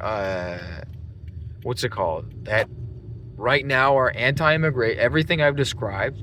They want cultural unity and stuff like that. The only thing they just lack is money. So just make more money. Make more money, or found your own group and hire people and have money. It's not that hard. The issue is not... People think it's a winning of hearts and minds. Most people will switch over their beliefs for money. That's the advantage of capitalism. You can switch over minds pretty easily when you have people that are capitalistic minded into switching to your own ideology. So, we're too advanced of a society to have militarily coups anymore. There's too many safeguards for that. The only safeguard now, why is it flying a hat staff? What happened recently? I wonder. Maybe that school shooting in Kentucky, but right now, the only thing that's limiting the movement or whatever, or the unity between all these groups, is a common party that is funded by a lot of white person's money. That's the only, and an actual group that actually cares about American values, American country, Americans, WASPs, even other white Americans, right? That's all that's required. Not even just whites. Just get immigrants, start letting them not flow in as much, and just getting Israel out of the country. Let's just get that one in the front of the hood, right? Let's just get that one. How about we get a party just for that? Because getting a party with all that, it's not going to be it. Realistically speaking, it's not going to be that unitarian. But honestly, if you were making $2 billion a year, okay, just bear with me, right? You're making $2 billion a year. You can fund whatever party you want. You can have as many people as you want. You can fund a presidential campaign. You're just going to make more money. Now, to make more money, you got to be smart. Now you got to use your superior white man things and make more money. Eventually, some group will come along, and if you're still stubborn about spending your money or whatever, or if you're a leader of this group, have some people invest in you. That's the key proponent. Where white people are amazing at diplomacy. We invented diplomacy. We are the forefathers of diplomacy. Honestly, it's one of our best inventions, right? His diplomacy. Actually, it was people in the Middle East. Yeah, they're white. Okay. Yeah, they're a little bit brown because the sun is pretty hot. Okay. Whatever, right? We're the kings of diplomacy. We are the first people to have crazy ass treaties everywhere. We are the best, all right, at diplomacy. Okay. Do that. If anything, there's no better time than now to start making more money and advancing your interests. If you think your ideology, don't wait. What are you waiting for? What are you waiting for? That your town's gonna go in flames? What's gonna happen then? You're gonna march into the town and be like, "Hey guys, my ideology." No, the guy with the money that's just gonna be like, "Hey, I'm gonna buy a bunch of guards, and then, all right, guys, I elected myself mayor. If anyone disagrees with me, I got a bunch of guys with guns." Okay. At most, that's what will happen. Or he spends more money than you. Literally, it's just money issue. It's always been a money issue. Whatever, it's rarely an issue about manpower. Very rarely. And it's only in guerrilla environments where whatever the oppressor is just ran out of resources. That's literally it. That's the only time guerrilla movements ever work is like Vietnam, for example. We just ran out. We don't have enough boots on the ground. We don't have enough boots on the ground to check every foxhole for BC. If we had 10 million soldiers there, the war would have been over. I'm just saying right now. We could have just had American communities just start building. Vietnam would be called New California by now. All right? And we would have a foothold in China if we just did better policy. If we just moved in Americans, incentivized them to move over Vietnam, but we didn't, all right? Big mistake, all right? We could have won there, though. That's how you win, all right? That's how you win. You get your own people over. And in order to get your own people over to convince them, you need to have unified. You need to unify them and propagandize them and incentivize them to do that. That's how you win, all right? We want to win. Us people, you want your tribe to win? This is how you do it. How do you think tribes in Africa are doing right now in Liberia, right? In Liberia, right? It's right now tribal warfare. Everyone's fighting over economic power or military power and trying to fuck the other tribes over right now. And that's why you have all these coups and everything, because they want their tribe to prevail. America is just the grandest stage right now. That's why it looks so fucked or it looks so dystopian. It's because it's the most grandest stage of ethnicities and tribes that are fighting over economic power. I'm not joking.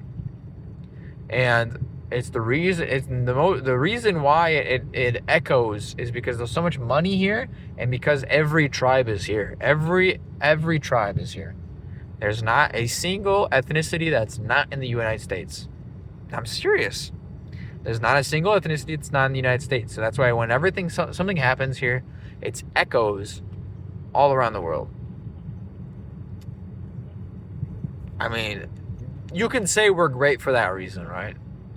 A lot of Americans, they like cling to this idea of like what America was and stuff like that. And it's always just like slop, like entertainment slop. Oh my God, NASCAR. Oh my God, the NBA used to be like this. We used to have burgers and hot dogs, and we had great beer and low prices for things. Bro, you're talking about an America that was unified. Now it's no longer unified. You're talking about an America that was so unified, you don't even care about politics, all right? If you want that back, just get more money, make your own party, and fund it. It's as simple as that. Promise investors you're going to have more American things, right? Whatever, and stuff like that. Just know how to talk to them. That's literally all you gotta do. Like right how I'm talking to you right now, this is how you gotta do it. If you're in Europe, this is how you solve Europe's problems as well. I think it's even easier in Europe to bribe people. Just do that. If you're a Serbian right now and you hate whatever, honestly, you'd probably get war crimes or something.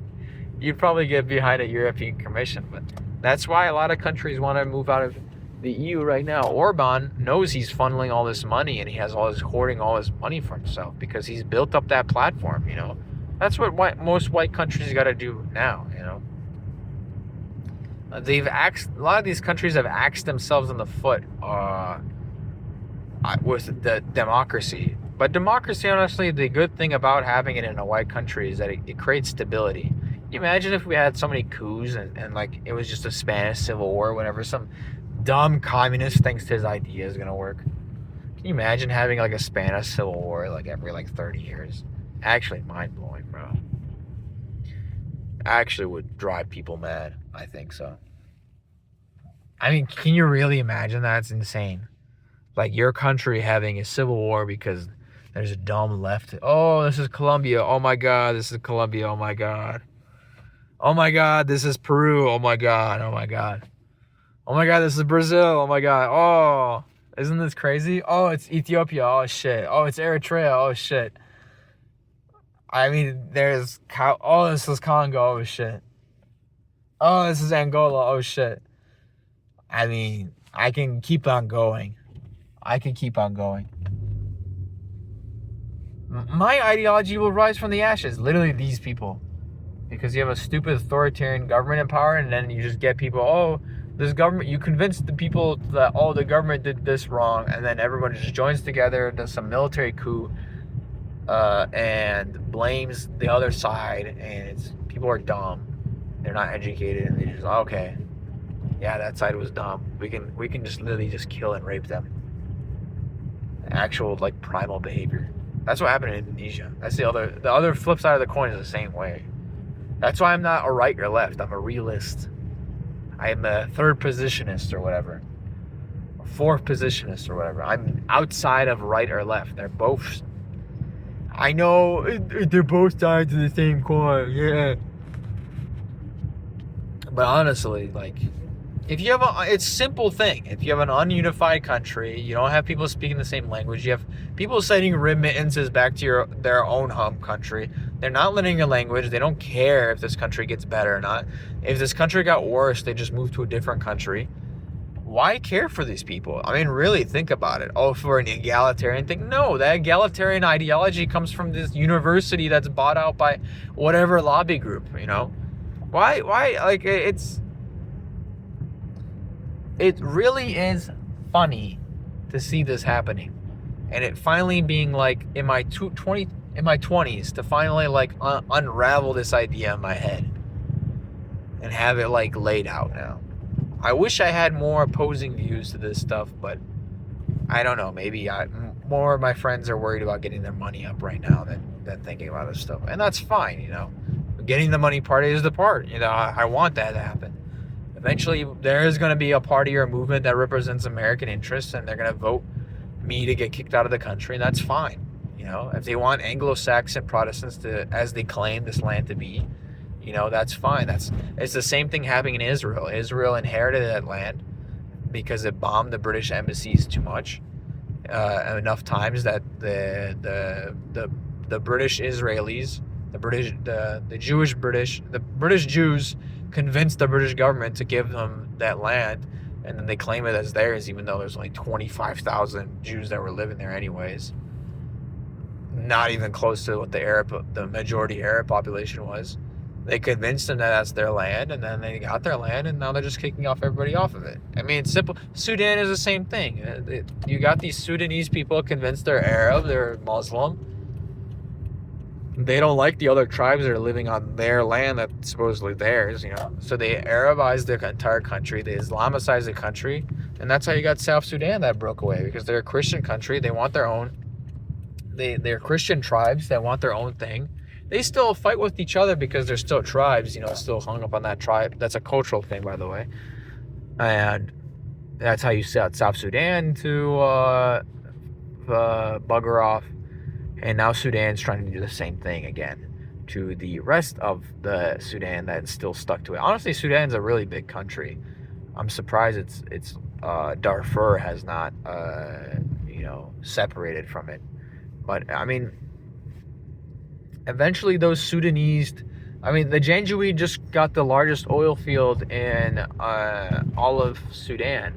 I think this, and same thing in Yemen right now. The UAE-backed forces just won or whatever. They got all provinces now. The Southern Transitional Council. I mean, it really is just a matter of time. Right now, genocide is in. All right, genocide is in. Israel knows this. Israel's doing this for a while now. They know that the game plan is, if they want people to get money, they need to unify their country and start doing these things. But they've made this mind virus with all their stupid subversion experiments.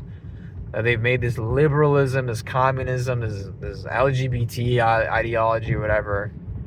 They've made all these like little minefields for themselves because they're retarded. But honestly, good for them. They played the playbook really well. Now they're going the unification strat.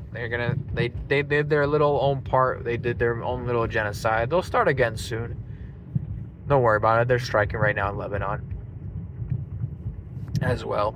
They're fucking with Syria as well. They don't want the Arabs to be peaceful. They're gonna invent some ISIS new movement to come around, and you'll get your little ethnic genocide coming again. I mean, when you really realize that it really is about not a race, not there's a different word, a peoples. I like using the word a peoples because it emphasizes that it's a group of people that are not bound just by race. They're not bound just by ethnicity. They're not bound just by culture. They're not just bound by religion. They're bound by all these things. They're at peoples. I know this sounds like dog whistles right now. Like you're having all your alarms beeping off right now for Nazism, but unironically, Israel right now is literally the most closest aligned with that right now as we speak, with the cultural policies that the Nazis were using. I mean, really, they had nobody else. They had no better person to live off an example of than the Nazis themselves. I mean, really, they just wanted to do it themselves. You know, they got. It's like doing I don't even want to say that word. It's like getting childhood trauma and doing it yourself later. I'm not going to specify what, but you know what I'm talking about. If you know, you know. And really, that's all there is to it. I mean, I mean, I don't know what else I can say. I think I should wrap this up, and go back to my house and start playing Victoria 3 because I really want to play it right now. But it really is beautiful unification and unification of the peoples. I mean, that's why West Germany and East Germany unifying was such a powerful moment for Germany. Such a powerful moment. I resonate with that a lot. It's such a powerful moment. It's such a beautiful moment in history. I love that so much. One day, Northern Ireland. I mean, Northern Ireland's a different thing, honestly. That will take a civilization. That's a bucket in a big pool. So for that to assimilate, but eventually it will. They speak the same language. They just have a different religion.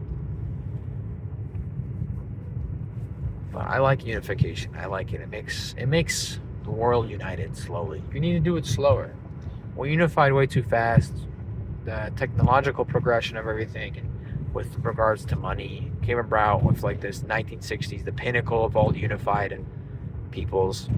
Yeah, you had the Anglos that were all unified. You had the French that were all unified. You had all the Germans that were all unified. You had the Russians that were all unified. The Poles. You had the Americans that were all unified. I mean, all these great peoples came together to make the most innovative period of time known as the Cold War. I mean, more progress in history has never been made between World War II and the Cold War. Like, between the period of 1940 and 1990, that 50 period of span is so much innovation that it completely undermines or makes everything, it belittles everything before it. It belittles everything. I mean, the 50 years before that, 1940 to 1890, really what happened was like Okay, steam trains. Okay, got better. Steam trains got better. We got planes a little bit. We got a little bit planes, right? I mean, we still had monoplanes before going into World War II, so says a lot, right? And then after World War II, we have jet airliners. Come on, that's crazy. I'm crazy. Before World War II, we had black and white television. Afterwards, we have color. I mean, really, that's crazy. I mean,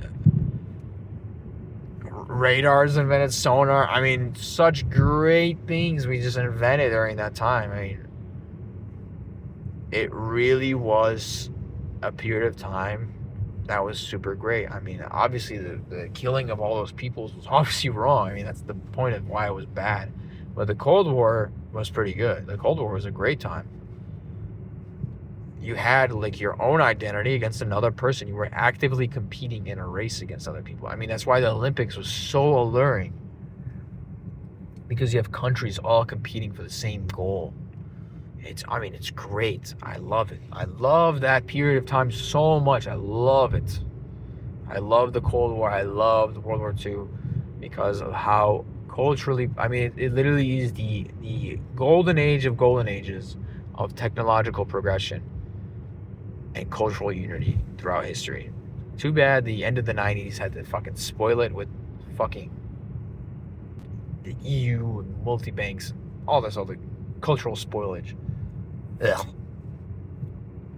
But this is all before I was born, so I can't even complain. I don't even know how it was. But I witnessed the devolution of those peoples. Man, I mean, even today we talk about those times, like the 80s, the 70s, the 70s. There's a reason they're like, no one talks about the 2010s like that. Even the 2000s, you only think about it from like an aesthetic or a music perspective. But you talk about the 70s, the 80s. I mean, so much happened. So much things came out. So much great things came out. I mean, really. What happened in the 2020s? What happened in 2010? What happened in the 2010s? Like, what happened in the 2010s? Really? We got self-driving cars. Wow. I mean, yeah, a little bit of stuff. I mean, yeah, okay, we got 5G internet, right? That's cool. Honestly, the only thing that can make the 90s and 2000s, the next 50 years from the 90s, even comparable is probably just the internet. But the internet, I think, has stopped evolving since like 2015. It's going to be the same. You'll just see more conglomeration of the big corporations. That's literally it. That's the only way it's going to change. Even since 2010, I feel like, is the last like big update to the internet. Is when like, okay, now it's like everywhere. Yeah. I don't really see how much it's changed since 2010. Yeah, sure, like the current thing has changed and the UI has changed, but like fundamentally, not really as much changed. I mean, it's still accessible from your phone. There's not much different. I mean, I guess Instagram Reels, wow, which is what is just basically like Tumblr that you could just scroll through, right? Okay, not much has changed. Am I right? So it's a small period of time that I lived through. Maybe when I'm 50 years old, then I'll understand. Anyways, I've been talking for way too long, bro. Way too long. I'm driving home now. I'm gonna stop by the gas station, get an energy drink, possibly, or maybe go to sleep right now. Maybe, I'll see. And then I'm going to do a couple errands and whatnot. Type shift. Oh, but man, like it was a good talk. What else can I wrap it up with? I mean, it was a great recap. Good talk. I got a lot of everything. I think the video went really smooth, honestly. So I think this will be a great upload onto YouTube for a comeback video. So, oh, here's that scar. Oh shit. Here's the scars and shit. If you can see that, it's not that great, honestly. It's not that crazy because I don't feel my wrist. Hold on. Yeah, I won't try while driving, but I gotta wrap up this video. I will. Why am I showing that off right now? It's so silly. I'll wrap that up. I'll see you guys in the next video. Hopefully, I talk about more about ancient religion and paganism. As always, please correct me if I'm wrong about something in the comments. I love to be corrected about things. I love to be learning about new things. I love to hear new opinions. I love to keep my mind like a waterfall and open to any new streams of information. So, adios. See ya.